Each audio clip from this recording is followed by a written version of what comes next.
Hello and welcome back to Geran River vs. Baldur's Gate 3. Eve and her party are here outside the goblin camp, the fortress that is the Temple of Shar, all the way over here. Oh look, they have defaced it a bit, haven't they? Okay.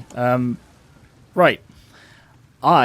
Before I go in there, I'm going to scout out the second entrance I saw, which is somewhere around here. Probably around here. Once I've found that, I will then take a long rest, just in case things go really, really bad. Ooh. Ah, so that's a way up there. Yeah, just in case things go really, really bad. So I'm going to make sure I go in there fully rested. Also, I think Eve is going to put on the Warped Headband of Intellect. It doesn't show, but... there it does. Okay. Because I'm just carrying it at the moment, so there's no reason sort of not to wear it, from what I gather. So I'm guessing that I go this way and explore around here a bit, finding plenty of camp supplies. And yeah, someone pointed out in the comments that sort of camp supplies are the limiting factor on long rest rather than sort of when you just another crate. Quest stuff. Apparently there are a couple of quests that are affected by it, but it's very explicit when that is the case. I will take that because I take every book I find. But at the moment I'm sort of beelining for the circle point to this fortress. Oh, there it is. Oh. I've gone past it.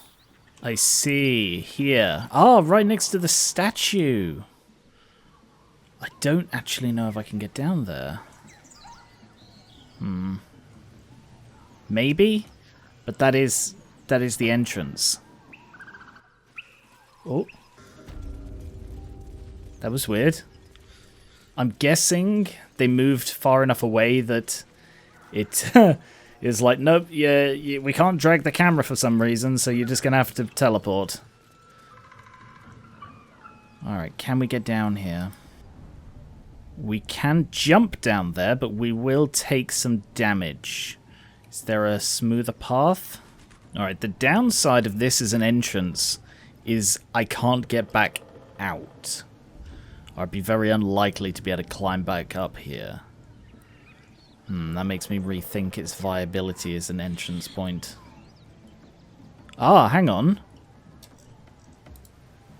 Is that a climbing wall? I mean, that's a chasm, so I was wondering if like I could walk along the river and then climb up, but it seems not. Yeah, there's the point. But there's no way between them without the jump.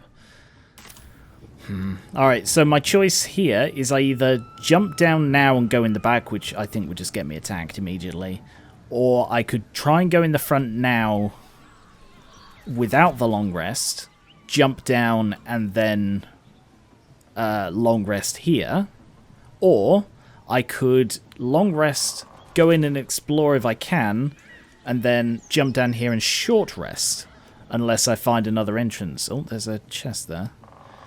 Because there might be another entrance, I don't know, but a short rest would remove the damage that would be dealt from jumping down there. Alright, I think that's probably my best bet. I want to explore first, and I don't want to go in there without a long rest, so I will take a long rest. And now... Hey, soldier. Hey, how did you end up with such a contraption in your chest? The year, 10 air. The place, sleepy little town called Baldur's Gate. Our hero, Karlach, a knock-kneed delinquent from the outer city with everything to give and nothing to lose. I was a kid looking for a way to fill my days and make some cash when I fell into the wrong crowd. Worked for a guy I respected.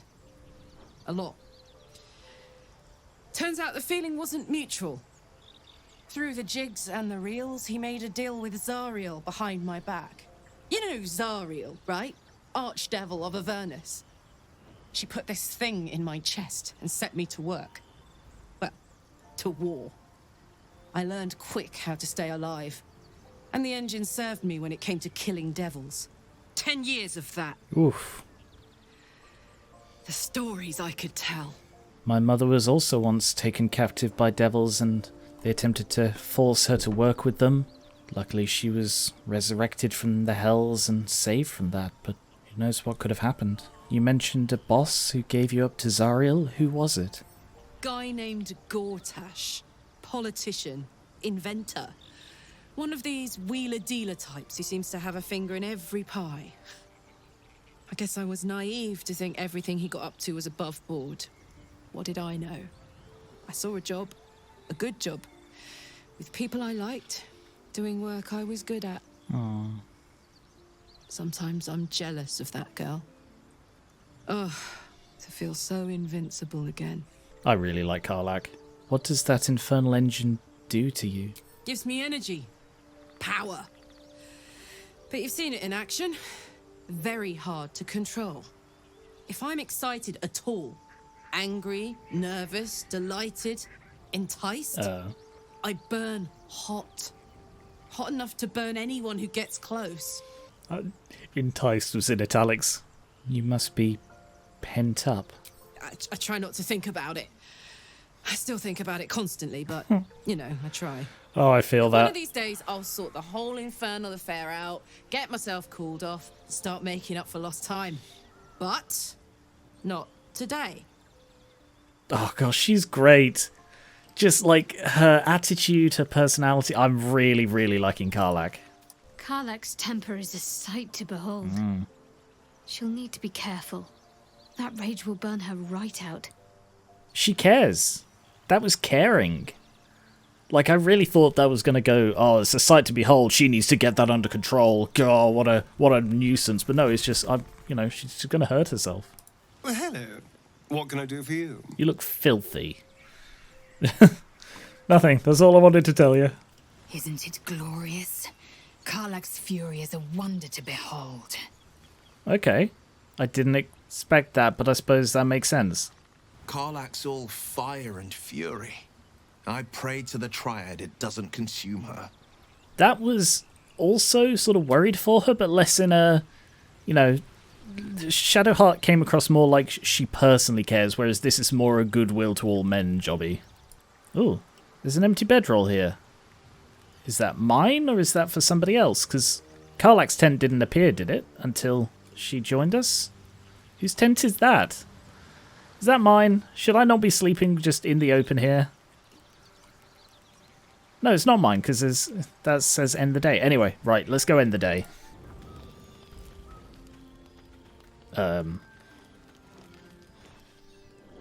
Oh, right. Hell's fire. She's coming.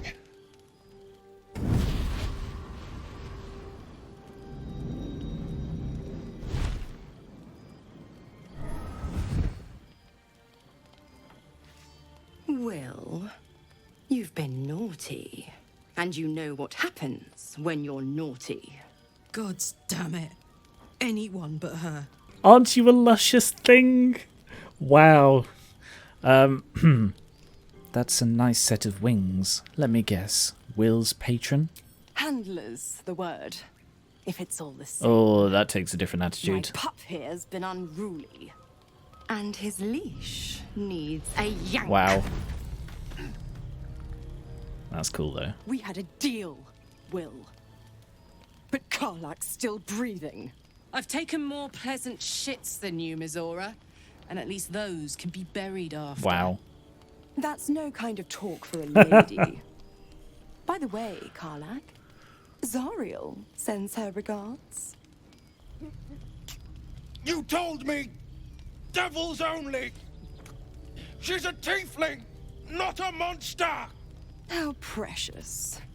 The little pupster's found his bark. Clause G, Section 9. Target shall be limited to the infernal, the demonic, the heartless, and the soulless. Karlach meets the criteria by virtue of having no heart. Because devils they're all about the contracts. They're all about, like, the word. So that's why you've got to very carefully read a contract a devil gives you. And that is a very clever loophole.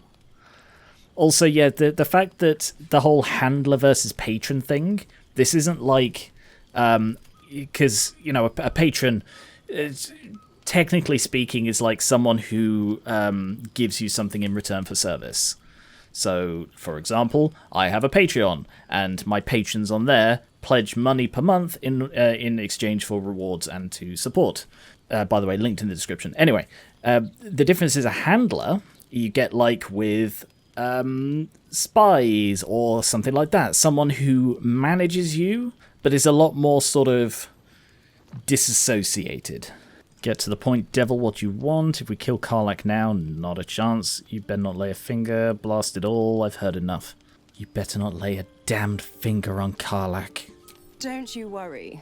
That ship has long sailed the Styx. But a defiant pup must still pay his price. To wit. Cool effect.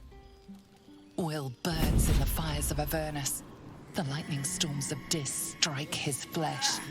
His soul passes through each layer of the hells, gaining their essence and their torment.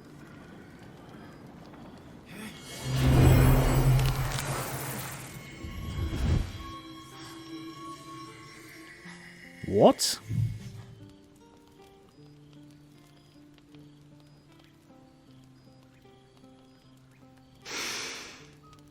That's better. What the hells have you done? A promise broken, a price paid. You know the terms. Get used to the new form, pet. There's no going back. Some magic even I can't undo. Now, let's see how the frontiers fare without their precious blade. Karlach, keep an eye on him, would you? I'll be keeping mine on you. Oh, and Will, don't forget, our pact still stands. Ta-ta.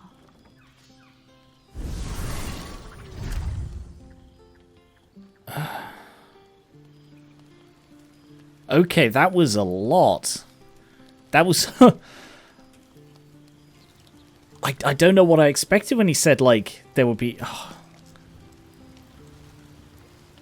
Interesting. Why would that be the price? I assume that's, like, the first stage. So, like, if he continues to break the pact, he will slowly transform more and more into a devil to be recruited into Zariel's army. That's my bet. So this is the first stage. What, he's been made into a Tiefling? Which is a human, essentially a human influenced by devil essence or something, you know, that kind of thing. Like, it varies by the thing. But interesting. Alright, let's go around and see everyone. I'll be honest, soldier. I'm reeling. Will hardly knows me, but he chose my life over his. Been a long time since someone stuck their neck out for me like that. What are you wearing? Answer is very little, but he's a good man, maybe the best of us. That's going a bit far. Like, he's a good man. I would have been fine with just that, but... Okay, what's she doing in the background? You okay, Lae'zel? Yeah, she's fine. Alright, if it was just he's a good man, I'd have gone with that one, but I'll go with the third one. Defying his patron like that was extremely dangerous. It was a courageous or very stupid move. Wouldn't be courage without the risk, would it? I'll figure out a way to make it up to him. What are heroes like? Swords? Shields? Shiny things? Oh, she's great. God's damn her straight back to the hells. Just look at me. I did what was right, and Mazora made me pay for it. I'd be hunting devils and demons, she said. Traitors and hypocrites, yeah. heartless evils of all sorts, but not Zariel's victims. Not innocent tieflings. everything's a matter of perspective. To Zariel, Karlach is a traitor. She is a heartless coward who ran away from the fight. Wow, that first option, half-truth and devil pacts, you're not worth the soil you stand on. What an awful thing to say. An appropriate punishment. None of these are particularly good answers. I'm going to have to go with the fifth one because it's the only one that isn't being a complete dick to him. It's still being partially dickish, though. You're lucky she didn't take your soul when she came. I'd count my lucky stars for it, but I reckon luck is on holiday. I'm only alive because my patron still has use for me. It's Mizora who grants me the power to conjure armor and cast eldritch blasts. Before I was infected, I could even call hell beasts and summon festering clouds. But I promise you, every thrust of my blade and every flame I sparked was for the good of the coast. Yeah, I believe him. I believe that he intended good, but to be honest, this is textbook Warlock. Like, I'm amazed that, because I didn't really see, I don't know, this coming, that this is a textbook Warlock in that you take the pact to do something good, you took the pact with someone who isn't good, and it's sort of biting him in the arse. How in the hells did you get involved with Mizora? The one little question that put me out of house and home. I can't utter the terms or circumstances of the pact. I can tell you most all else, but the pact, I'm forbidden, unless Mizora permits it. But I'll say this. Oh yeah, I did know that. The moment I pacted myself to Mizora, I have not regretted for a heartbeat. It was my proudest deed. It was worth the sacrifice. All I can give you on that is my solemn word. Okay, that's enough. That's good enough for me. I don't really know what to say about my own pact. I'm not forbidden from talking about it. I guess I tend not to. I don't have that same certainty. It's just something I did. And it's not that I regret it. It's just I don't have that certainty of it was for the good. Teenage rebellion, you know? I can't help feeling Will got off lightly. The wrath of the hells is second only to the wrath of the heavens. Having a devil in our camp will certainly make things interesting. Never a dull day, is there? So has he actually been turned into a devil, or is this more people using devil and tiefling interchangeably? Because there have been discussions about this in the comments where I've had people sort of defending Will, and you know, if you want to defend Will, perfectly fine. I'm happy with the debate, but it raises the question more and more how interchangeably tiefling and devil are used in this world, because my understanding has always been they're separate, and that they're never used interchangeably except in a derogatory manner. But if I have misunderstood that, then maybe I've judged Will more harshly than I should have. But I don't know the setting, I don't know what they're doing with it until I sort of see it in action. I mean, it still says he's a human. That's weird. He's definitely still human. It hasn't changed his anything. Also really sort of ironic that I gave him Devil's Sight. The blade of frontiers in the guise of a devil. I'd remark on the irony, but I'd hate to waste the breath. You'll just... Still, it took guts to defy that petty patron of his. The blade's sting is real. Okay. So, Will did the right thing, and it earned him a set of horns. Let that be a lesson to us all. Yeah, he would take it that way, wouldn't he? Also, I notice you have a cup drenched in blood here. Oh, look, Karlach's lying down. That's cute. Time to go to bed and get on with the adventure. Is the staring going to sneak away? What is he... Did you see the way he was sleeping? He had his, like, a meditation... Because it's a trance. He's an elf. Elves don't sleep. They go into a trance.